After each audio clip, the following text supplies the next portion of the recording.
بسم الله الرحمن الرحيم.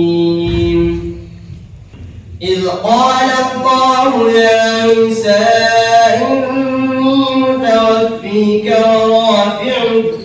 ورافعك إلي ومطهرك من الذين كفروا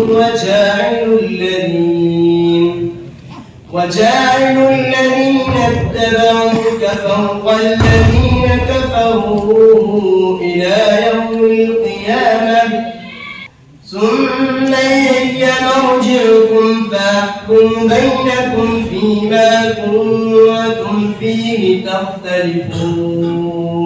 إن الذين كفروا ينادون رب الله. بسم الله الرحمن الرحيم. إن الذين كفروا ينادون لمقت الله أكبر من مقتكم أنفسكم إذ تدعون إلى الإيمان فتكفرون. قالوا ربنا أمتنا اثنتين وأحييتنا اثنتين فاعترفنا بذنوبنا فهل إلى خروج من سبيل. صدق الله العظيم.